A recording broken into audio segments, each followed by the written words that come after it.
and I'd like to welcome you to the Michigan Medicine Peninsula Community Lectureship Series. On behalf of the University of Michigan, I'd like to thank Vicki Shirley and the library staff for their partnership, and Bill and Gretchen Soutier for the inspiration and sponsorship of this wonderful series. Dr. John Bisognano is the Interim Division Chief for Cardiovascular Medicine at the University of Michigan. His area of specialty includes general cardiology, as well as severe and resistant hypertension, lipid management, and the treatment of chronic heart failure and ischemic coronary and vascular disease. His research projects focus on novel treatments for resistant and refractory high blood pressure. Dr. Bisognano served as the president of the American Society of Hypertension, and he's a national leader in the field of cardiovascular disease. He has published over 110 articles, 3 books, and 7 book chapters, and has been a frequent guest on SiriusXM's Doctor Radio. Please join me in welcoming Dr. John Bisognano.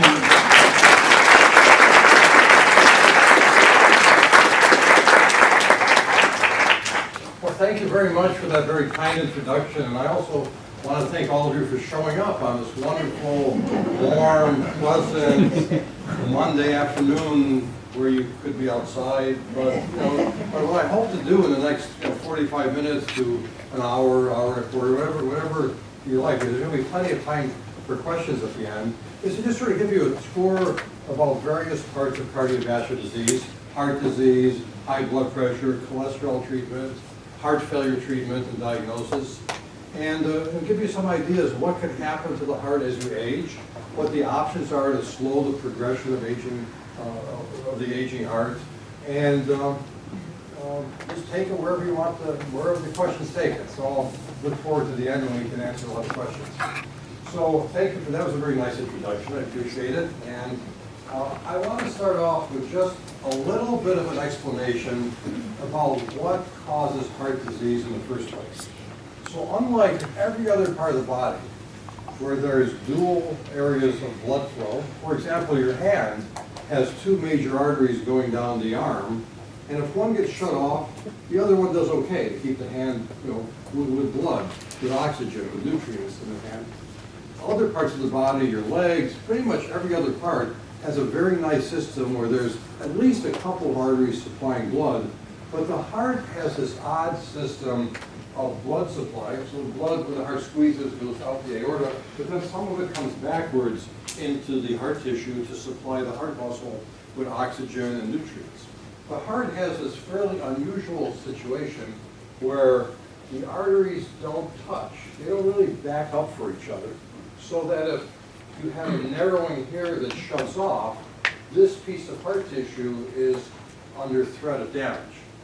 And that's a heart attack. When an artery shuts off abruptly, the blood flow shuts off abruptly, and that piece of heart tissue is in danger. The way that we open up these arteries is sometimes with blood clot dissolving medications, and sometimes by taking someone directly to the cardiac cath lab where they could insert a wire down here, insert a stent, and get that artery open again. On the front part of the heart, there's this other artery, the little left main artery here, which is about a ½ inch long, branches into this big left anterior descending artery that supplies a lot of the meaty part of the heart, a lot of the real big part of the muscular tissue on the front part of the heart. So that heart attacks can generally occur if this artery shuts off, which would be an artery on the bottom side, an inferior myocardial infarction or heart attack, or if the artery on the front part of the heart shuts off, an anterior myocardial infarction. And many of you have had friends, relatives who have had heart attacks, and what happens is when the artery shuts off, the muscle starts becoming injured.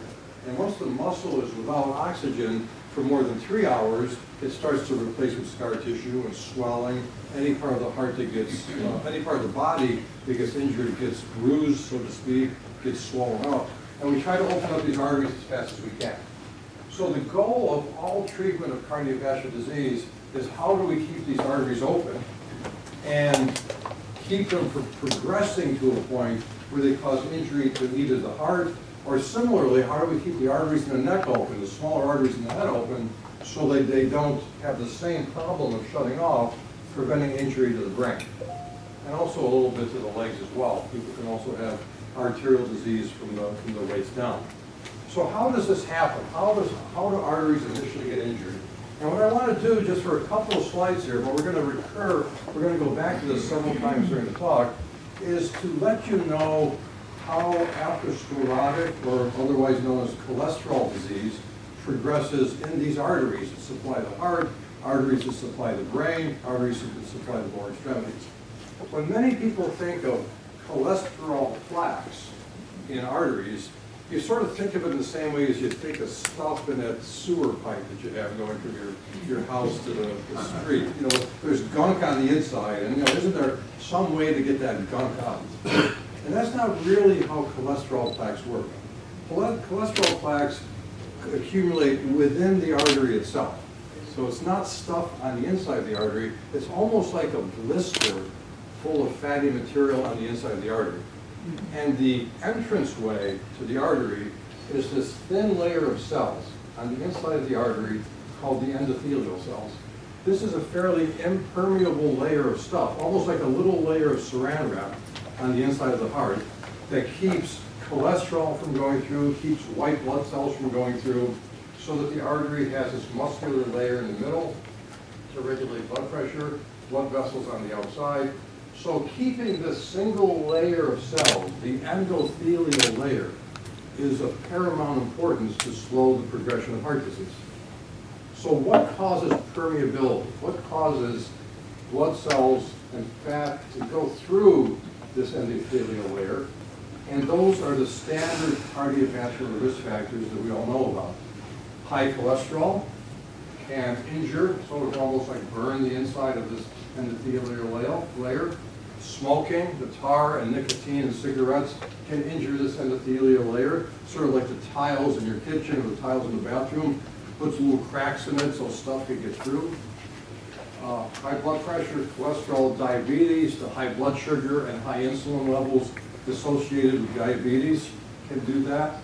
So what we try to do, so smoking, blood pressure, cholesterol, diabetes, and a few other things, sometimes viruses, other stuff, can injure this endothelial layer so that fatty material gets on the inside of the arterial wall. You see, so it sneaks in there, causes this blister full of sort of a buttery fatty material, and it can keep getting worse and cause narrowing of the artery. So there's two things that can happen to this blister, this fatty blister. It can either just keep getting bigger and getting more calcified, which narrows the artery, or this blister can rupture in the same way you sort of rip off the top of the blister, and when the fatty material goes squirting into the inside of the artery, it causes an abrupt blood clot. And this is a key thing to remember, because we all know people who get a little chest pain when they walk up the stairs, get to the top of the stairs, and the chest pain goes away. These are people who have narrowing of the arteries, usually nice, so to speak, calcified narrowings that just narrow the artery, but they don't break open. So when they stop at the top of the stairs, the chest pain goes away because the amount of blood flow that can go through the artery is good enough to keep them from getting chest pain. That's different than a heart attack, which is an abrupt event.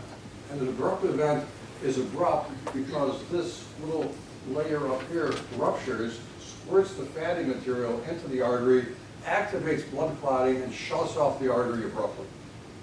And that's why when people get a heart attack, it's a fast event. It occurs fast. Sometimes it takes an hour or so, but it ramps up very quickly, as opposed to people with what we call chronic stable angina, which just have narrowed arteries. So if someone's having a heart attack, the goal, as you can see on the previous slide, is to get that artery open again because there's a blood clot down here. If someone's just having chronic stable angina, the treatment is better blood pressure treatment, better cholesterol treatment, and if they're still getting chest pain, to perhaps open that artery up with a stent. Stents don't prevent heart attacks. Stents prevent symptoms. And that's an important, except in the time of an actual heart attack. So that's an important distinction. And you can think of that distinction and understand it based on what I told you on this slide about how cholesterol plaques accumulate. So the whole goal in preventing cardiovascular disease is preventing these plaques in the first place, so taking care of the inside of the artery, and treating this in some way so that it doesn't get any worse and doesn't rupture. So this is the basis of everything that I'm going to talk about in the next 15 slides or so. So just think about the inside of the arteries and what could injure it. And the thing that injures the artery most in the world is high blood pressure. And if there's one number I'd like you to remember, I guess it's two numbers I'd like you to remember. Actually, it's going to be several numbers. So the best blood pressure to have, the blood pressure that's associated with the least cardiovascular disease, is 120/80. 120/80. And for people over the age of 50, it's only the top number that really matters. The bottom number mattered in the 1980s when we didn't know any better. And it also matters on people who are under the age of 40. But for people over the age of 50, the top number is the one that's associated with heart attack and stroke. So the best number to have is 120/80. The treatment goal, where your blood pressure should never be above, is 130/80. So we don't try to make everybody perfect, because treating blood pressure can come with side effects. But if there's one set of numbers I want you to go out of the room today remembering, it's this 130/80. If you sat in your doctor's office and your blood pressure was 150, and your doctor said, that's pretty good, you're at twice the risk of stroke and heart attack than if your blood pressure was 130. So for every 20-point increase in blood pressure, it doubles your risk of heart attack and stroke. So a blood pressure 150 is pretty good if you're okay with twice the risk of stroke that you need to be. And tell your doctor, I don't like this 150. 130 is the goal. It doesn't mean that everybody has to get to 130 and everybody feels okay at 130, but that's the goal to which everybody should try to get with medications regardless of age. The 2019 American Heart Association, American College of Cardiology guidelines for treating high blood pressure recommend a blood pressure of 130/80 for everybody, and at least an attempt to get the blood pressure down to 130/80. So I'm presenting to you right now, as we're speaking of hypertension, the hypertensive trio. And you see them behind me on the slide. Many of you will recognize this as a picture from the Yalta Conference in 1945. And the reason that I bring this to your attention is these three people all had severe hypertension at the time of the Yalta Conference and had entirely different outcomes. So Franklin Roosevelt in the middle, not looking very healthy at that point, had a blood pressure somewhere between 200 and 240 through most of the Yalta Conference. He was in such severe heart failure that his doctors only allowed him to go to the conference for 3 to 4 hours a day. And many people think that the way that Eastern Europe was divvied up after World War II might have had some effect, might have had some origin in the fact that Roosevelt was only at the meetings for 3 or 4 hours a day. So all of this information I'm giving you here is in public knowledge with in the New England Journal in 1945. And his blood pressure continued to ramp up until he died 7 weeks later on April 12, 1945, with a blood pressure of 300 over 190, with a massive stroke. So there's Franklin Roosevelt in the middle. Joseph Stalin on your right had blood pressures consistently over 200 for most of his adult life. And 7 years later had a series of strokes and died in 1952 of a series of small strokes. But he had a very debilitating last 4 or 5 years of his life, living with stroke after stroke after stroke. And in the 1940s, treating blood pressure, you couldn't do it. There were some sedative medications, there were some mercury-based diuretic medications that weren't any good. Really, they brought blood pressure down a little bit.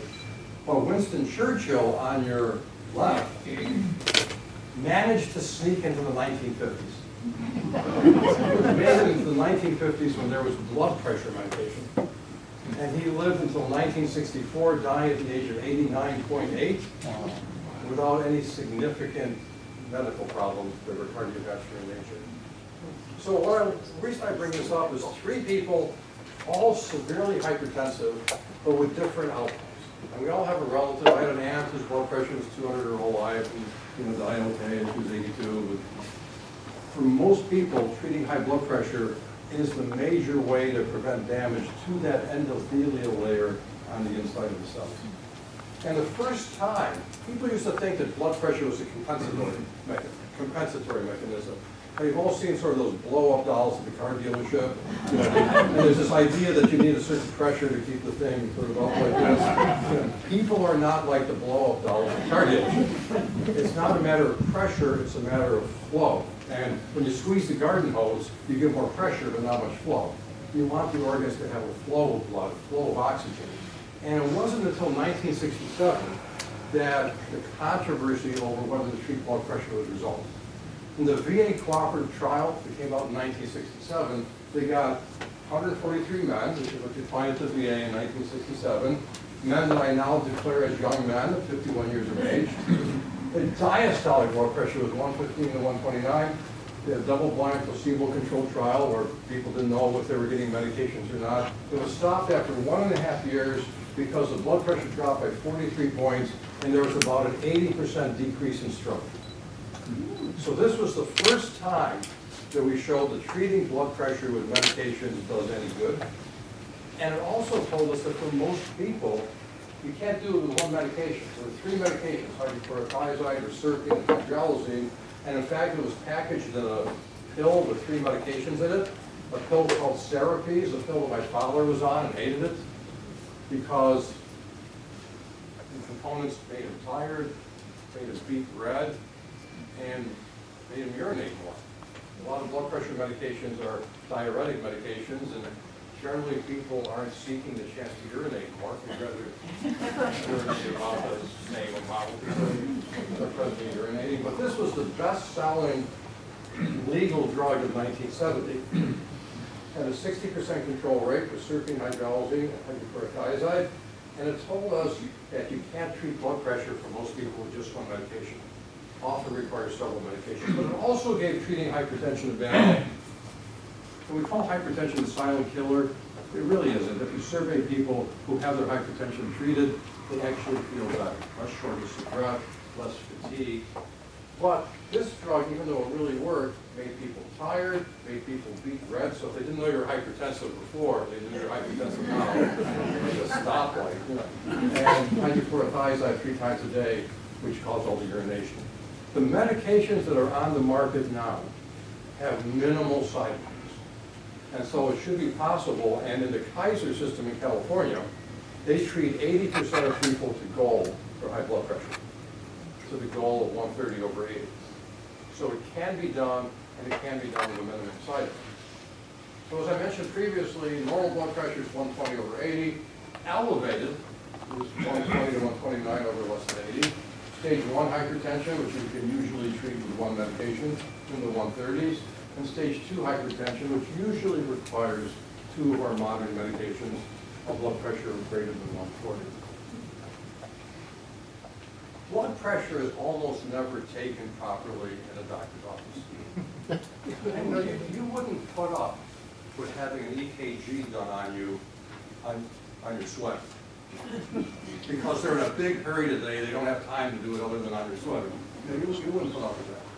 If you had a blood test, and you found out that the lab was really busy today, and they weren't going to run any controls because they were so busy, you'd say, right, it's wrong. I want my blood test done right. But when it comes to treating hypertension, for some reason, we're satisfied with lousy data. And there's no worse place to have your blood pressure taken than in the doctor's office. Because it's anxiety provoking. You know, we're nice people, but we're not that nice. But we're committed to this flyby blood pressure reading. If you use the wrist cuff because it's so convenient, it's a really fast way to get really bad data. It's really fast, really easy. Data's lousy, but at least you got numbers. So that's why wrist cuffs are so variable and terrible. And blood pressure measurement is not hard any more than doing a chest X-ray. It's a serious medical test for which we base medications, makes people feel better, prevents heart attack, prevents stroke. And this is all wrong. You know, having a nice conversation, a cup of coffee, chat, not supported. This is what we see, you know, and then they weigh you at the same time. You know, I go to doctors too, and it sort of amazes me how the blood pressure is never taken properly. I once had it taken over my winter jacket. I once had it taken before a root canal when the blood pressure was 170 over 110. And they asked me, is it always the same? Thank goodness not every one of my days is like this. But how do we take a proper blood pressure? Do not have a conversation. Talking or active listening adds 10 millimeters of mercury. A full bladder will add 10 millimeters of mercury. Use the correct cup size. If you're on the heavier side, you need a bigger cup. Now, conversely, if you're not on the heavier side and you're using a bigger cup, then you're getting too low blood pressure. So don't be happy over your 110. You're using too big a cup. You place the cup on a bare arm, cup over clothing adds between 5 and 15 millimeters of mercury. The arm has to be supported at the heart level. Legs have to be uncrossed. Crossed legs will add to blood pressure. And the back and the feet have to be supported. So you can see collectively, you can get a blood pressure reading that's more than 30 or 40 points higher than it really is. And the worst part is that means someone's going to give you too much medication, and you're not going to feel well, because your 130 at home is going to be pushed down to 110. You feel lousy, just because you have a 160 in the office. So it's important to take it right. And I would say, I hang my hat only on people's home readings. So the little devices that you could buy at whatever drugstores there, Walgreens, CVS, Rite Aid, have the same electronics as the devices that we use in the hospital. It's just that the housing is not designed to inflate every 20 minutes, months at a time, but it's the same electronics, it's the same principle. So home blood pressure readings, again, you gotta sit there calmly, by yourself usually, legs uncrossed, everything right. Those are the readings that I hang my hat on, and that I hang my own blood pressure on. Because my blood pressure goes up by 28 points when I see my doctor. Don't know why. He doesn't like that either. I'm not sure he believes it, but that's the case.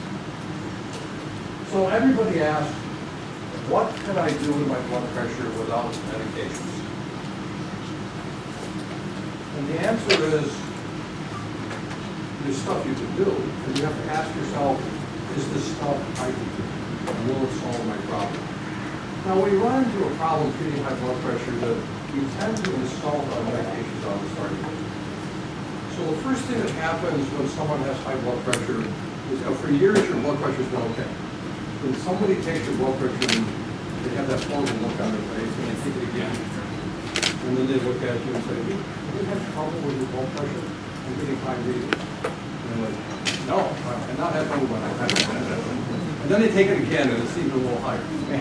So this device that they have hung their head on for years, we now call into question. Like maybe we caught this right. Maybe you're nervous today for the first time in 20 years. Today you're nervous. And you sort of send them out and say, let's keep an eye on it. Then they come back a few months later, and the blood pressure is still high. And blood pressure elevation tends to start in people's 40s and 50s and progress upward. And so we bring them back in, and we say, okay, you're a little heavy. Maybe we want to do something about your weight. You probably eat a lot of salt. It might be good if you exercise a little bit more. Let's give that a few months. So they go back, and then they don't come back for their 6-month visit because they're worried about nothing has happened. Then they finally come back, usually because their spouse has made them come back. And they're sort of sitting there 3 pounds off from before. We're telling you they used to be 10 pounds off. They're about 3 pounds off. And we've initially threatened them that you better do something good here, otherwise we're going to have to start you on a medication. So they come back, and now they're still heavy. They still aren't exercising that much. They probably haven't changed their salt intake much. And we tell them that they're a failure, and now we're going to put you on a medication. So that's really the wrong way to look at a medication, as something that's an illustration that you have failed. Or in fact, high blood pressure is largely a genetic situation. If you have relatives with high blood pressure, you're likely to become hypertensive. So we shouldn't look at medications for treating high blood pressure as an illustration of being just sort of a weak-willed person who's not failed. It's what many people need, in the same way that some people need knee replacements, some people have an iPhone. You know, it's things that we have. It's a technology that's available to us, so you don't have to be at high risk of a heart attack or stroke. So don't view medications as a failure. View them as nice tools that we have, but we don't have to live as if it's 1950 anymore. We have ways to prevent heart attacks, we have ways to prevent strokes, and it's good if you can reduce your weight. It's a point per pound if you lose 20 pounds. The DASH diet eating plan, which is all the good things, high in fruits and vegetables, low in salt, high in nuts, 8 to 14 points. Restricting sodium, particularly in older people or people with kidney trouble, is worth 2 to 8 points. Physical activity is worth 4 to 9 points. And moderation of alcohol consumption is below 2 drinks in men, 1 drink in women per day, can add decrease 2 to 4 points. So there's plenty that you could do. But don't view not being able to treat your blood pressure with diet, with lifestyle modifications as a failure. Meet your healthcare provider halfway. Do what you can. By all means, do the right things. Do what you can, and you'll need less medication. And blood pressure does tend to drift up as you get older. So here's a lifestyle modification the doctor prescribed to the patient.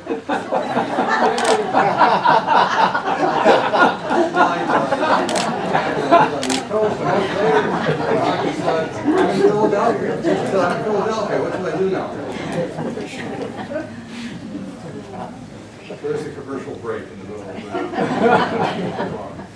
So here are the 2017, I know I said 19, for 2017 ACC, American Heart Association blood pressure guidelines in a nutshell. The blood pressure goal is 130/80 for people with diabetes, 130/80 for people with any kind of kidney issue, people with any kind of cardiovascular disease, any kind of cholesterol plaque, history of a stroke, heart attack, calcification of any arteries, 130/80. And then this new concept, which I'll develop in some further slides, is we have this risk equation that we use. You punch in your blood pressure, your age, whether you're on a blood pressure medication, your cholesterol level, and predict your risk of heart attack and stroke in the next decade. And that's called the atherosclerotic cardiovascular disease risk. And you can look that up, ASCVD risk, if you want to Google that, and see what your risk is. Generally speaking, my rule of thumb is most men over 60 have a risk of around 5%. Most women over 65, the risk is around 5%. So that if you're above that, or you have hypertension or a lousy cholesterol, your risk is probably high enough to consider having a blood pressure treatment to 130/80. If you don't have any of these four things, 140/80 is okay, but if you wanted to further decrease your cardiovascular risk, 130/80 can be desirable. And for older people, be careful. We need to lower the blood pressure slowly, have a few more antennas up, looking for side effects. But blood pressure 130 is still the desired goal, with plenty of data to support doing that, even up to the age of 90. There's not a lot of data on people over 90, but up to the age of 90, plenty of data. Another thing that we worry about a little bit, now we always think of white folk hypertension, where people's blood pressure is higher in the office than it is at home. 10 to 15% of the people have this weird thing called masked hypertension. It has nothing to do with our COVID mask, but masked hypertension is a situation where your blood pressure is actually better in the office than it is at home. And the first time that I saw somebody with masked hypertension, he was a regional executive, and he had kidney issues, a thickened heart, findings in his retina that told me he had very high blood pressure. And his blood pressure was always 130 every time he came to see me. And so, I sat him in a chair and I said, are you one of those people like my relatives who only takes your blood pressure medication on days that you're going to the doctor? I have relatives like that. They taught me a lot of things. To make your doctor happy. He said, no. He said, the only time I'm having a good day is when I can come and see the doctor. I take the day off, I see the dermatologist, the cardiologist, have a little bit of lunch. It's actually a pretty good day. And we put a 24-hour blood pressure monitor on this guy, and his blood pressure was always 170 to 180 at work. And in fact, what he was telling me was completely true. The only time he was having a good day when he was seeing me, poor guy. So we have to And this is why I really focused on home blood pressures, because that represents where somebody is 99.9% of the time. So our control rate of high blood pressure has gone up over the course of the years, but sort of leveled off in 2013 and 2014. And this is just a shame because the Kaiser system in California has an 80% success rate. And part of the reason is, I give all you folks credit this afternoon, is that cardiac prevention is sort of boring for most people. You know, we want to see the fancy devices. We want to see heart transplants, and we want to see stents and devices and machines and that kind of stuff. You know, treating blood pressure, it sort of wears on you after a while, and most people don't want to hear about it. So, you know, so we have to keep it on the front burner of many people, and that's why we give talks like I'm giving today. It's just to remember that this is the, aside from smoking, the biggest modifiable cardiac risk factor. And we learned this in my previous position in Rochester, New York, where we created a community collaboration to improve the care of patients with high blood pressure. And what we did is, based on a substantial donation to the Wegmans Family Foundation. Wegmans supermarkets are centered in Rochester, New York. It's a very highly rated number 5 supermarket chain in the country. Gave us this money to change the way the blood pressure was treated in the Rochester, New York, and surrounding areas. And we saw, just by this community intervention, we were able to lower blood pressure in the intervention group by about 10 to 12 points. This is similar to a study that was done in Los Angeles, where people were either had their blood pressure treated the standard way of having periodic visits with their doctor, or treated by pharmacists in barbershops. And there was about a 10-point better lowering in blood pressure by patients who were treated by pharmacists in barbershops with an algorithmic treatment. You know, the pharmacist knew what to give next and check the blood pressure, and we just sort of get down the list. And that tells me that we're treating blood pressure in a way now that gets us a 55 to 60% success rate. But to get the extra 20%, we have to think a little more creatively. And creatively is what we did in Rochester, New York when I was there. Creatively is what was done in the barbershops in Los Angeles. And this is the way that we have to think about treating blood pressure. We have to come up with different ways to get the medications to the people, different ways to encourage a healthy lifestyle. And what we focused on in Rochester was, first of all, general hypertension. And we focused heavily on people whose blood pressure was 160 over 100 or higher, because those people really had a high risk of stroke and a risk of heart attack. And we dropped the rate of untreated people. The percent of adults with that went from 8.3% down to 4.9%, cutting it almost in half. And this had a tremendous benefit that we saw even over the course of the first 6 months in decreasing heart attack and stroke in these patients with severe hypertension.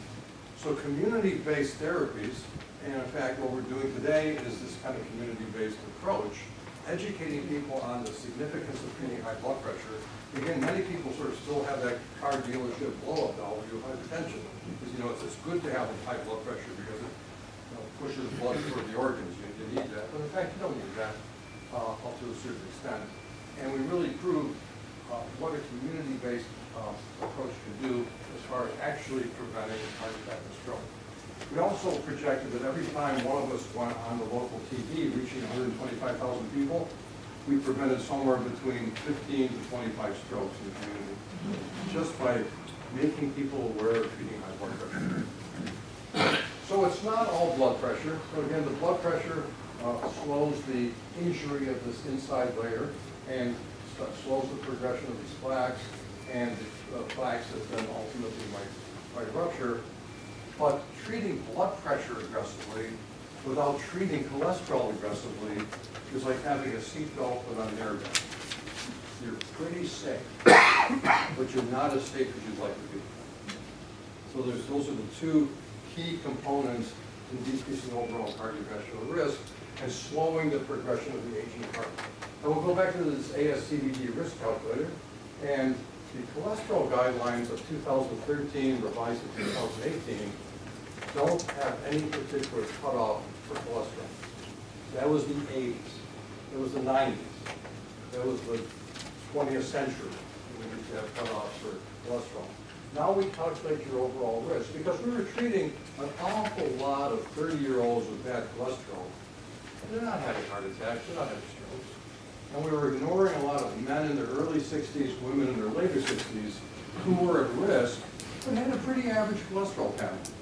But average risk of heart attack for a 65-year-old man is about 7% in the next decade.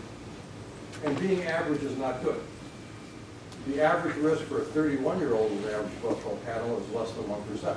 So being average there is okay. So we calculate the risk.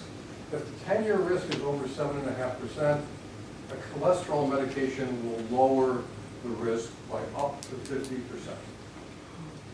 And the cholesterol medications we generally use now are generic Lipitor, which is atorvastatin, or generic Crestor, which is rosuvastatin. These medications lower risk by 30 to 50%. Nothing else that you do will lower risk by 30 to 50%. There are now injectable medications that can just ram cholesterol medication way down, essentially making you a chemical vegan, and give you an LDL, a total cholesterol under 100.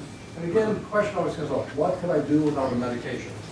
Well, if you've had a cardiac event, if you have cholesterol plaques, if you have calcifications of the arteries, you should be on a cholesterol medication because you are at high risk, and these medications will cut your risk in half. What can you do? The usual stuff, lifestyle modifications, exercise, eating properly. The best diet to be on is a purely plant-based whole food diet. It's been shown to regress cholesterol plaques.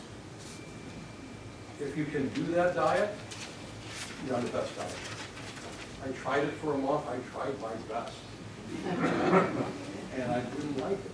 And I know that many people in the room might be thinking, well, if you learn how to cook right, you might like it. But I tried. And many people try. And what I've done is I've made several steps more toward a plant-based lifestyle, as much as I can. And I think it is beneficial. But if you can do a fully plant-based whole food diet, that is the best. But this ASCVD risk calculator accounts for age, blood pressure, other risk factors, and allows us only to treat people with a higher cardiac risk. So you might be thinking, if you were looking on the web anywhere in the past year, those drugs, those Lipitor and Crestor, atorvastatin and rosuvastatin, everybody gets aches and pains, everybody gets side effects and miserable things. It's a drug company conspiracy to get a medication. These drugs have been around since Labor Day 1987 and have had no side effects which have been unexpected. 1 to 2% of people will get muscle aches and pains. It does not accelerate dementia. It does not change memory in any way. And these are safe medications that drop heart attack and stroke by up to 50%. Now, I remember when I started with it 4 years ago. Because like my ASCVD risk at 6%, I did all the diet and lifestyle, I did everything right, and then I had a birthday. Okay, back to where I was before. And so I did the same thing the following year, and then I had a birthday, and it went up even higher. Because as you get older, the notch up is even higher. And I said, what am I trying to prove? I just have to wait 2 more years? Why am I out here with a higher cardiac risk?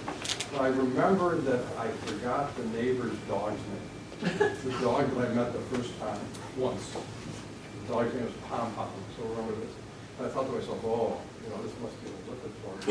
I never forget it. When I would go swimming, I'd come back and go, maybe I'm a little stiffer tonight than I really am, just a Lipitor. I hate to stop people's Lipitor, because then they have to come up with something else to blame every single side effect. Indeed, these medications do give 1 to 2% of people muscle aches and pains. It's a diffuse achiness, and we don't want people to have it. And there's ways around that. That's when we might use the injectable medications.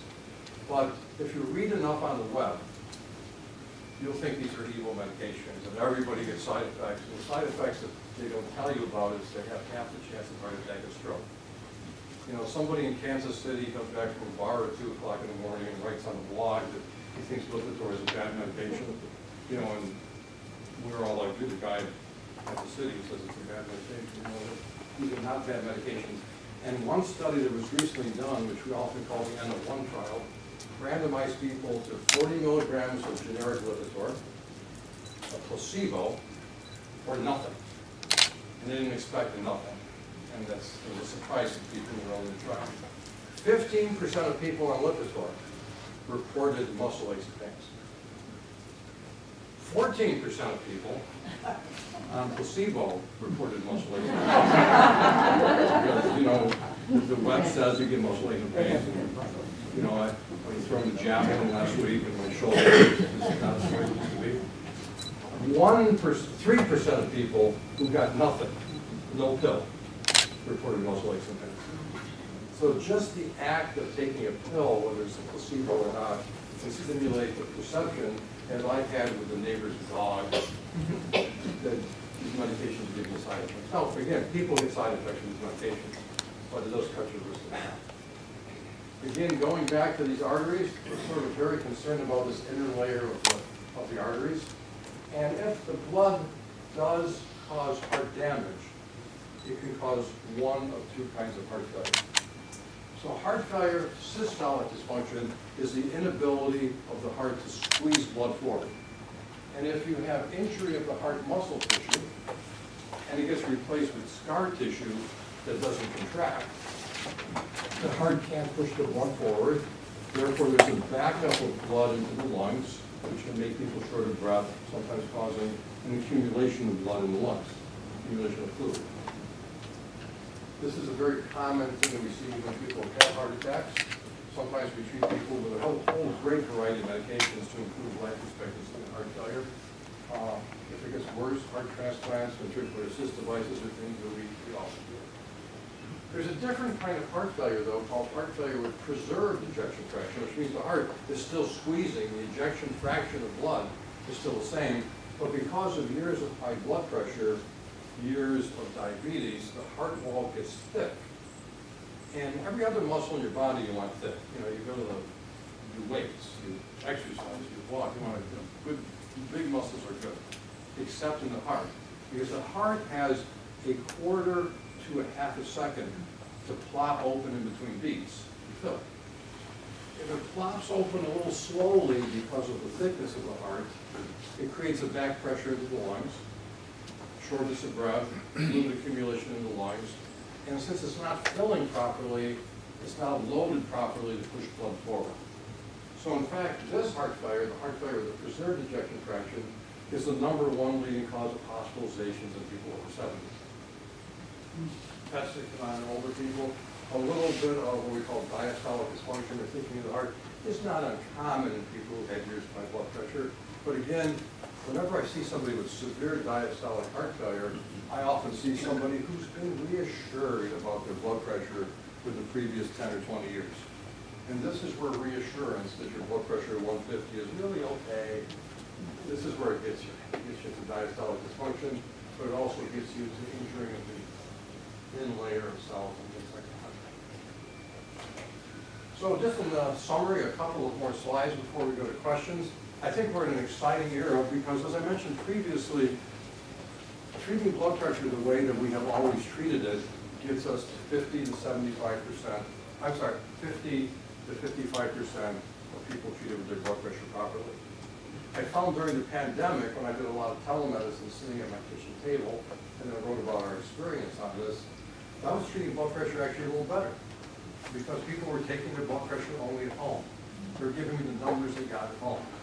And I was able to meet with them every 3 or 4 weeks to get their blood pressure readings and make an adjustment.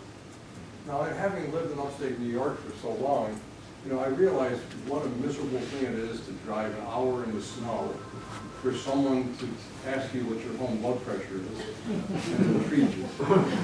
Why could they not do this on the phone? And so things like high blood pressure or high cholesterol are just ideal for telemedicine because we're relying on your home blood pressures and we can see you often. You don't have to go through the whole rigmarole of parking, having the person at the front desk ask if you're sure you have an appointment today. I don't know why that always happens. So I think this may be one of our keys to treating people's blood pressure better.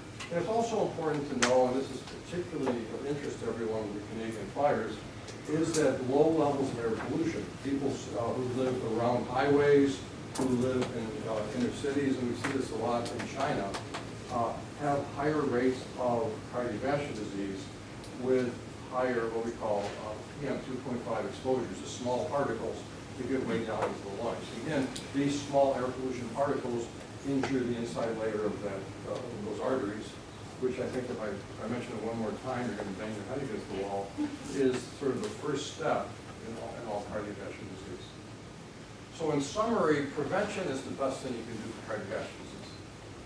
That's easy to say. You know, we've all lived lives and you haven't prevented every bad thing that happens. And fortunately, there's treatments for diseases that maybe you couldn't have prevented even if you had tried. So I would recommend that you treat hypertension appropriately, which is less than 130/80. Reassurance about higher numbers is good if you want to get a big, thick heart. You don't want to get a big, thick heart. Statins, Lipitor, Crestor, Zocor, one we used to use widely years ago, are safe. And there are also other options. And again, I don't minimize lifestyle modifications you can do on your own. Everything you can do on your own is less drug than we need, than we need to use. Medications are great options for heart failure, both of the systolic and the diastolic, the lagging heart, and the big heart types. There are advanced therapies for heart failure that we use widely at the University of Michigan, including ventricular assist devices, heart transplantation. Lifestyle modification is always a plus, and it all boils down to that inside blood vessel lining. So with that, you might have thought I'd be going the full 2 hours, but no. It was a good day there, but happy to answer questions that you have. Thank you for your attention.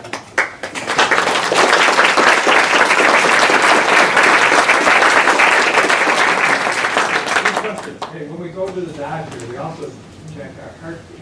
Yes. Most of us, not most of us, a lot of people have Apple Watches that Yeah. does heartbeat matter? Okay, so it's a heartbeat matters. So, I know you need them. leave me a favor if I have your heartbeat. So the question is, does the heartbeat matter? A lot of people have Apple Watches, and there's a place for everything. So if you're somebody who's unsure whether you're having atrial fibrillation, which is a heart rhythm, it's an irregular rhythm of the heart, where you might have a higher chance of stroke and benefit from a blood thinner or rate control if you feel your heart beating fast, an Apple Watch can tell me if you're having this unusual heart rhythm. What I don't really advise people to do is what I call the home intensive care unit program. And one thing that Apple Watches have taught many of my patients, both new and old, is that when you go to sleep, your heart rate goes down to 40. Most people's heart rate goes down by 20% from their baseline level. So does your blood pressure.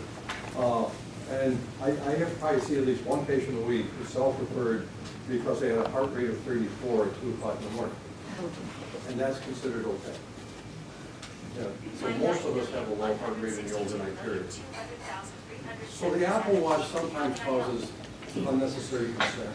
Also, when I ask people to take their blood pressure at home using a blood pressure device, the first few days after they take the device, they'll take the blood pressure enough times to get it up to 180.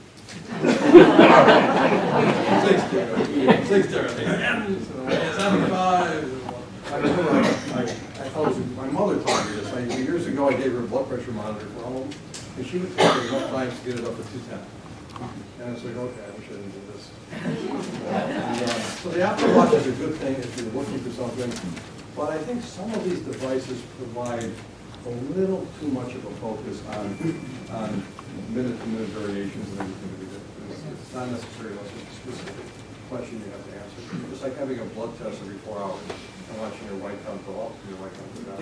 It's just not necessary. Yes, in the back. Thank you for coming today. Pleasure. Can you talk about the significance of high levels of lipoprotein A and any research on how to modify that? Thank you. So it's very hot in the field right now. Lipoprotein A is a specific protein in the blood that has been associated with early heart disease. And there are some medications on the horizon, particularly injectable medications, that can lower the lipoprotein A. Where I check lipoprotein A is if I have a patient who is, let's say, in their 40s, and their cholesterol is fairly average, their blood pressure is okay, and they tell me that everybody in their family got a heart attack in their late 40s. It happens with some frequency. For them, I will check the lipoprotein A, because it may give me a flag that the usual cardiovascular risk factors that we measure, cholesterol, blood pressure, smoking, diabetes, and those things, are not adequate to see what's going on in that family. And what I'll do is I'll then treat that person if the lipoprotein A is elevated with aggressive cholesterol lowering, sometimes using an injectable medication. So lipoprotein A is something that I use as a tiebreaker sometimes. You know, if someone's sort of on the border and the lipoprotein A is high, I'll say, you know, your risk is 6% and you've had relatives with early cardiac death. Can't we just sort of check this, get you on a cholesterol medication earlier rather than later? Sometimes I'll use a coronary calcium score, which ensures they're not paying for yet, to be a tiebreaker. But at some point, everybody is on the board of whether they need a cholesterol medication or not. And the lipoprotein A, I'm presently using as a tiebreaker. Yes, in the corner. Well, the previous gentleman asked exactly the same question I was going to ask. What do you actually consider to be a high LPA reading that starts to begin to be a concern? And my understanding is it's typically pretty stable. What does it mean if it's trending upward over a period of, say, 4 to 5 years? Does that create a particular concern? Of course, it depends on the magnitude, I'm sure. I usually use a threshold of about 100. I use a threshold of about 100. Okay. Yeah, if the lipoprotein A is over 100, regardless of how it got there, regardless of whether it's going up, that's somebody who I think is flagging themselves as being at high risk and would benefit from more aggressive than average therapy for all the other modifiable risk factors. A Boston heart test that I had indicated that about 50 milligrams per deciliter was in the dangerous range. You know, I think that's reasonable. And in all preventive medicine, we're always balancing the risk and the benefit and number needed to treat. So some people will use 100 as a cutoff because you still probably have to treat 50 people per year to prevent one heart attack. If you use a lower level like 50, you might have to treat 250 people per year.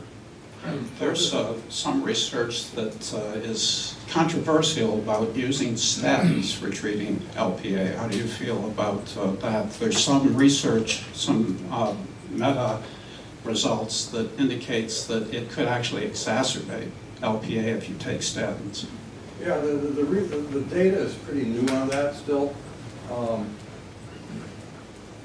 Part of it is the injectable medications, the PCSK9 inhibitors, have been shown to improve lipoprotein A.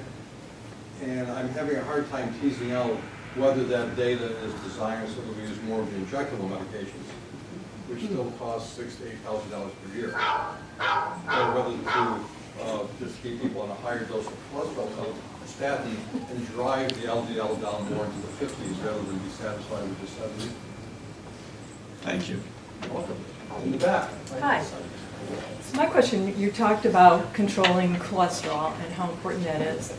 How do you break that down? How do you analyze, because there's total cholesterol, there's HDL, LDL, ratios.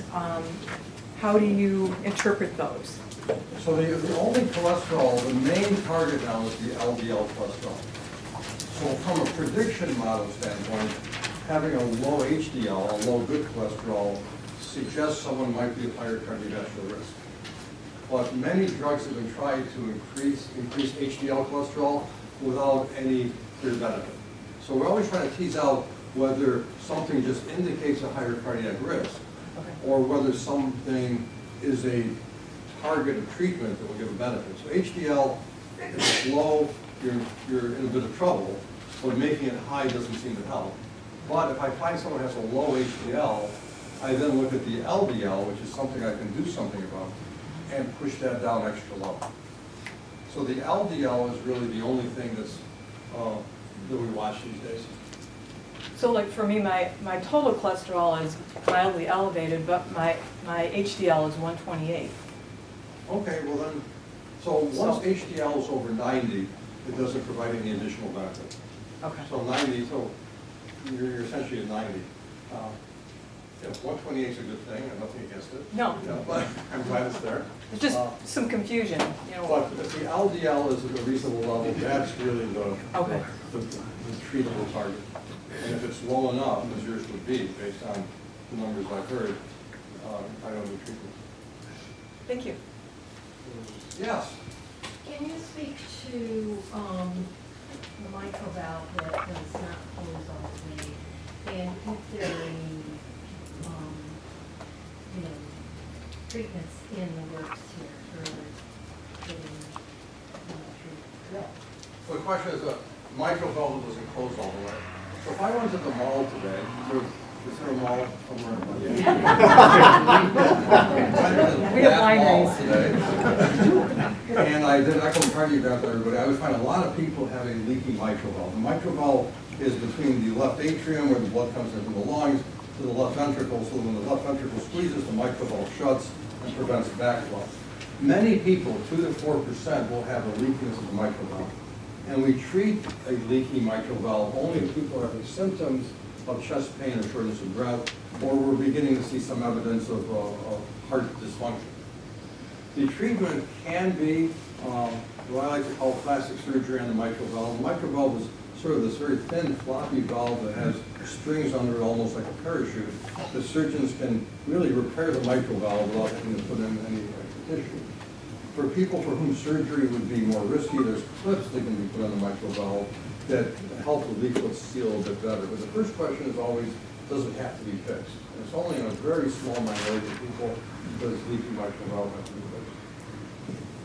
And being able to walk fast and breathe at the same time. Well, then that may be an indication for Walk from your car into here and you can't breathe. that's something that may indicate more aggressive treatment may be beneficial. Yes? Is there any long-term studies for people that have taken Praluent? I've been on it for about 2 years.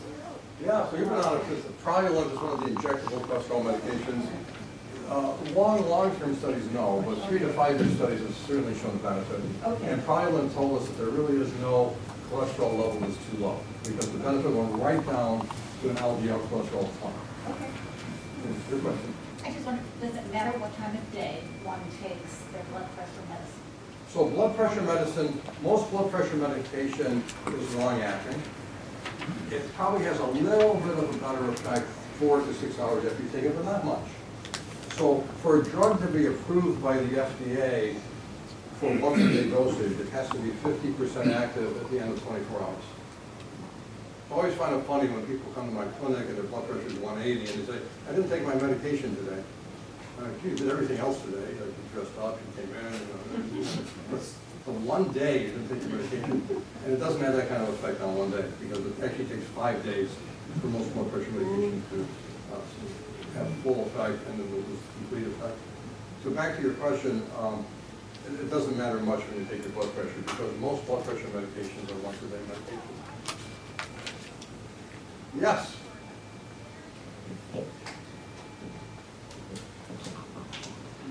I had a classic case of broken heart syndrome 6 years ago at the Ohio State game. I ended up in the hospital for Thanksgiving weekend, and that was when I found out that I was pre-diabetic. So since then, through diet, through a keto diet and exercise, I've been able to maintain a very healthy lifestyle, and so far so good. I'll speak to the broken heart syndrome. We've known for years that when people are under some sort of acute, serious stress, that can sort of shock the heart, and then the heart just sort of doesn't squeeze well for a while. And it almost always tends to recover. But we do see this in people who've been given shocking bad news, and it's something that's really been explained much more in the past 10 years than it had. And we used to just sort of say, I don't know why this person's heart function is bad. That they have a viral illness when they were teenagers, something else going on. But we really grown to appreciate that really exists. And it's not for just sort of, and we also see that in people who've had acute illnesses. People who've had like a tough pneumonia. We saw it a lot during the COVID era, that people's heart function would go down and then recover a few months later. Yes, sir. Is it accurate that the injectable cholesterol medicines are often not covered by insurance? The insurance has actually done a good thing on the injectable cholesterol medications. So initially, they were $14,000 per year. And most insurers were like, you're not gonna pay for that, because, just because someone, has an achy shoulder and doesn't remember the neighbor's dog name, doesn't even. But there was some compromise in the back room of some sort about 4 years ago, where the insurers and the manufacturers said, okay, we'll lower the price to $6,000, but we'll give it out under strict criteria. So they really have cutoffs. And for most of my patients who have had heart attacks, whose LDL cholesterol is above 100, despite my best effort with the other medications, they cover it. So they really have made a big stride in covering it. But under very strict circumstances, but I actually find their criteria to be very reasonable. In the back. You mentioned earlier that the systolic number was the number to watch for those over 50. How Yes. about those under 50? So for those under 40, the diastolic is probably more important, the systolic is a little bit important. For people in their 40s, it's sort of a wash. Okay. Yes? You pointed out that flow and pressure are not the same thing. How do you measure flow? And how do you treat the low flow in very old people? You still have normal pressure. So for most people who have normally functioning heart attack, all of us sitting in the room right now, with the exception of me, since I'm up here, we all have the same cardiac output, somewhere between 3 and 4 liters per minute. And when somebody has heart trouble, you can't augment the cardiac output as you're doing exercise, or even from walking into the parking lot. But to be sitting here today, not wearing oxygen, feeling okay, staying awake, we all have the same cardiac output. So how do we measure flow? Usually we don't have to, because we base it on someone's blood pressure. If someone's blood pressure is 130 and they're sitting here looking okay, their flow is okay. There are measurements that we use when we're evaluating people for heart transplant, catheters that we put into the neck that measure pressure and flow within the heart. There's several different techniques for that. They give us an idea whether someone might need a heart transplant or something. But usually we just approximate that people's flow is okay, if they're sitting around looking like we all are. My flow is probably 20% higher than most people, just because I'm here. In the back. Hi, is having an enlarged right atrium a risk factor in heart disease? An enlarged right atrium suggests that there may be some back pressure from the left ventricle, maybe a leaky mitral valve. It also may predispose you to having atrial fibrillation, or may even suggest that maybe sometimes you are in atrial fibrillation. If it's an enlarged right side of the heart, it may suggest sleep apnea. So sleep apnea is something to be watchful for because it does put a strain on the heart, particularly the right side of the heart. Yes? You mentioned earlier possible leg fatigue. Yeah. I have been on cholesterol medication for a long time, and I've just to the point where I'm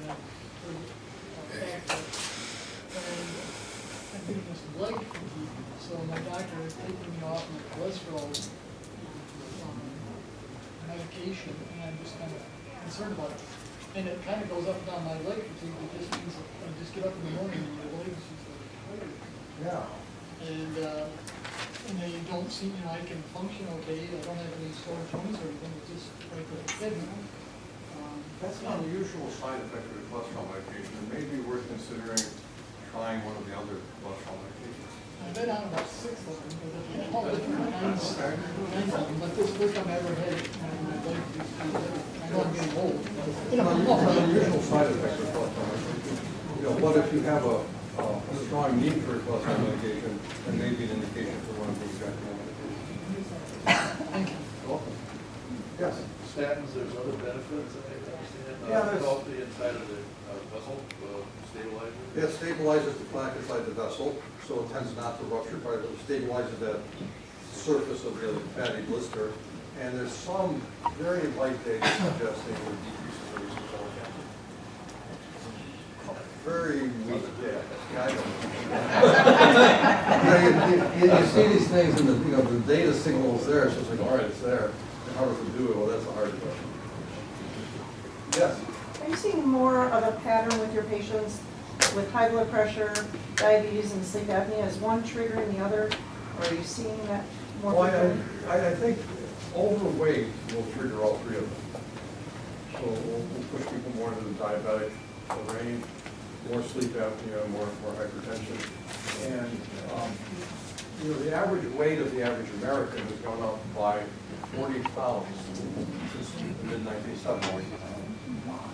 I remember when I was in high school, I weighed about 3 pounds more than I weigh now.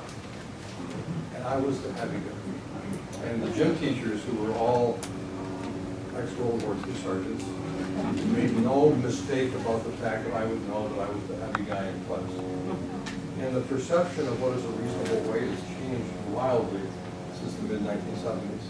And body mass index, which is a function of your weight and your height, 25 is where people should be. And that's how they were in the 1970s.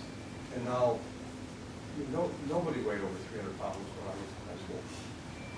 I know a few people weighed over 250 pounds, some of my relatives, but yeah, few people weighed over 250 pounds. And one of the problems with citing weight as an issue on just about anything is it comes with such a negative connotation to the point where you can't even suggest that it might be a possible target for benefit. And I think some of the new weight loss injectable medications are going to revolutionize weight loss treatment. Yes, like it's a fallacy now to get weight in the office with the guy's shoes on. Yeah. 15 feet. Okay. Wear a coat. Oh, it's just, And then you go in and you miss the thing by like 1 point. I mean, the worst data, and this is everywhere, the worst data that's obtained is as you walk between the waiting room and the medical clinic. You might as well make it up. And that's one of the things that, when I was doing all the telemedicine, people would say, well, what if they lied about their weight? What if they lied about their blood pressure? So first of all, people are lying and telling you they don't want something that you want to give them. So that is an issue. And they can lie if they want. I mean, if they don't want to take their blood pressure medication, they're not going to take it, no matter what. They're giving me a hint they don't want something. I have a pointer here somewhere. It's the cholesterol medication.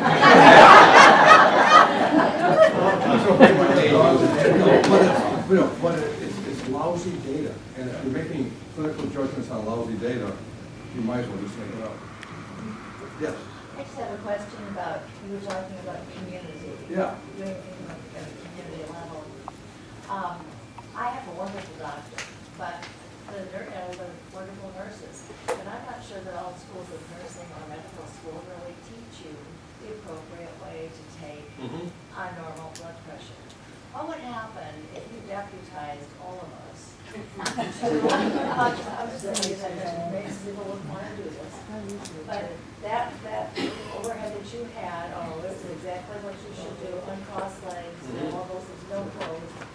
And we were to get to our doctor's office and it's got your signature on it, or your name on it. Well, I'm just saying, and not just one doctor, but just look at practices. Does your practice have a protocol for using, for taking accurate blood pressure? Because they don't really want you to take they don't do different size cuffs. No. They don't ask you to roll up your sleeves. They don't do anything. They don't measure your legs up front. But what would happen if there was a new protocol in a particular practice and pay more attention to the accuracy? I think a lot of these things are just reminding people of what's important. Right. And, whether it's protocol with my signature on it, I can just see the committees. But, first of all, home blood pressures are better. Home blood pressures are simply better. And if you can get people to buy the $39 cuff, that you can hang your head on. And if you want to take it to talking to everybody in your house, the reading will be wrong. But it gives you the opportunity to take it the right way. Are they better than the wrist cuff? The wrist cuffs are terrible. And the problem with the wrist cuff is they're very prone to error if you're leaning forward, because there's an artery that comes out of your. And so whenever someone says my pressure was 170 this morning and now it's 80, I say, you're using a wrist cuff? They almost won't. I've got a list coming, I say, hold up, like, chest. So if you do it properly, it's good. It's just that most people stop doing it properly at some point. Yes? On a positive note. Yes. I am striving for the whole food plant-based diet. Yeah. And doing probably 90%. So just on a positive note, I follow Dr. Esselstyn Yep. and Dr. Campbell. And one of the things he talks about, I want your opinion on this, is eating multitude of leafy greens and how it helps protect and maybe even help strengthen your endothelial cells. Yeah, it's all true. So if we all ate a whole bunch of leafy greens, and it would be, instead of just medicine, a step in the right direction. There is no question that the Esselstyn Campbell diet, I used to work with Campbell's son as a family medicine doctor in Rochester. He co-wrote the latest China study, revised book. Nice guy, does a plant-based diet. Yes. But I remember working with him that he realized at some point that he was preaching to a very small choir. And the question on a plant-based diet is how to make more people move toward it. Yeah. So if I were to walk in right now and give you something you wanted, if you could be on a plant-based diet for 2 weeks, you could do it. You know, but the question is, can you do it for the next year? And the answer that most people will tell me is no. So that's why that one element of the leafy greens. Yeah, so I don't want to recommend things to patients that are not used to. And for some patients, recommending a whole food plant-based diet is, they're not going to do it. And so I should probably recommend something more like a Mediterranean diet, a zone diet, a South Beach diet that'll help them. Because otherwise I'm just being a fanatic of sorts. You know, I might as well just recommend that they start running 10 miles a day. They're not going to do it. So first of all, before we go on, I want to mention something that I know this is supposed to go from 3 to 4. Often there's people who are sitting here going like this is never going to end, I'd like to leave. If I'd like to leave, I won't be offended to leave, but I'll keep taking questions. I got to pay for Randy. Sorry. Sorry. In the back of the yellow. Could you explain briefly how the medications you give for treating blood pressure I'm sorry, work? I can't hear that. Throughout the day, or can we expect that pressure to vary? When I get up in the morning, I might be 20 Yeah, most people's blood pressure varies 20% within a given day. It varies more as you go.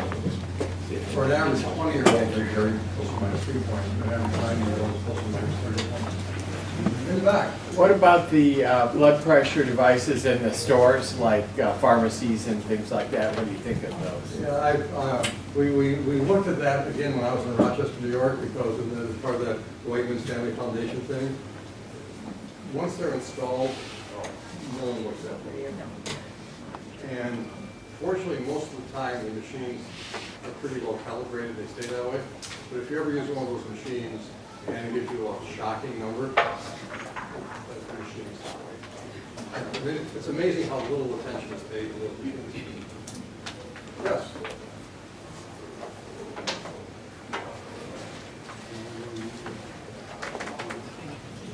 If a woman in her mid-60s had a low respiratory rate while sleeping, I'm talking about as low as 10 RPM, and was exposed to high CO2, what kind of cardiac impact might that have if it was over a long term? I don't have a good answer to that. I don't. The fact that they have a low respiratory rate makes me worry a little bit about sleep apnea or certain kinds of lung disease, but I can't give you the kind of answer you might want on that one. Okay. Tell everyone something that I picked up from the topic. The one thing from a movement standpoint that everybody should do to enhance their We had a little life expectancy. We had a little discussion last night. It's like, what's the one thing that you can do? So I'm very big into practical things you can do, as you might have noticed. And, you know, I do these things myself because, you know, sometimes I like to eat the wrong thing. I feel really good when I exercise a lot, but I also feel pretty good when I don't exercise a lot. I really understand how, if I prefer to do the, try. And the thing that I recommend that I use myself is add 30 minutes of some exercise every day, but something that you don't do. Like you can't attribute it to, I walk the dog every day, but you have to walk it twice now. So what I recommend for many people, I do myself, is when I realize that I'm sort of slacking off a little bit, when I get up in the morning, before I really know what's going on and haven't had a chance to turn the Keurig on, I walk out the front door for 15 minutes.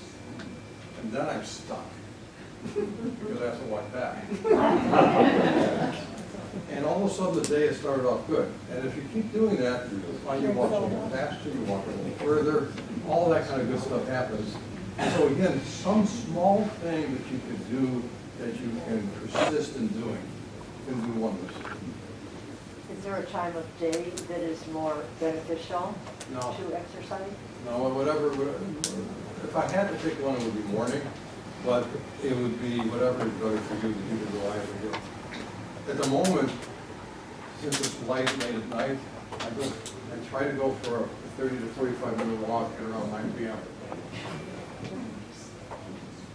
Yes? You were talking about how the heart rate typically drops at night when you're sleeping. Unless my little tracking device is completely off, mine is always higher. Is there supposed to be a hammock? My hammock is like flipping upside down. Okay. So what causes that? Some people like that. I mean, you might want to see, sleep apnea is happening. If or you drink coffee before you go to bed.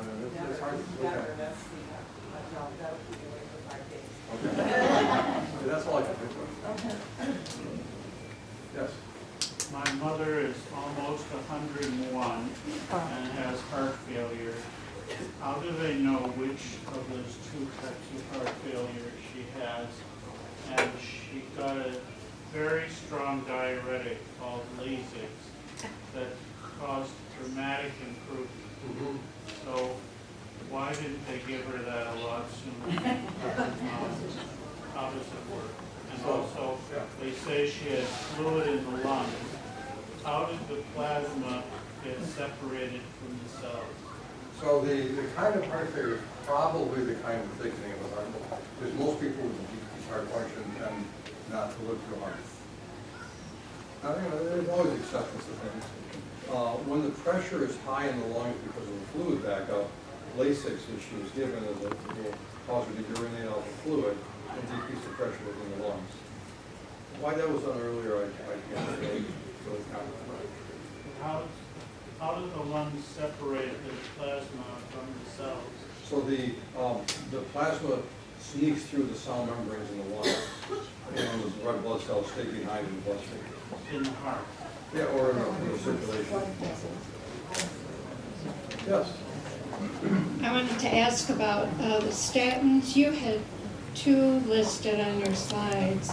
Are there any of the older statins that aren't recommended? And do you need to take them? I've been told to take it at night.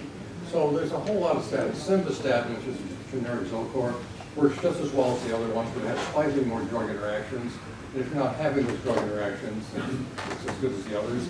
It has slightly more side effects of muscle aches and pain, but if you're not having them, it's a perfectly good medication. The other ones that came out earlier all tend to be weaker. And so, it's like hot sauce. You could use a pinch of a hotter sauce or more of a weaker sauce, but I tend to stick with those 2. Yes? For future reference, is this available online somewhere? It will be. I believe it's being sent, and then it will be on our website eventually.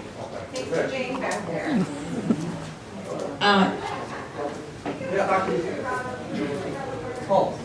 Oh, excuse me, I just wanted to say, Dr. Bisognano has graciously agreed to stay a few minutes.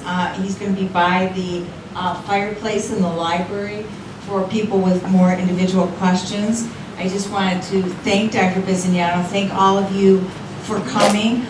Please join us on Monday, August 21st, when Dr. Chris Lau and Dr. Chris Bajakian will be talking about skin cancer and novel treatments for skin cancer.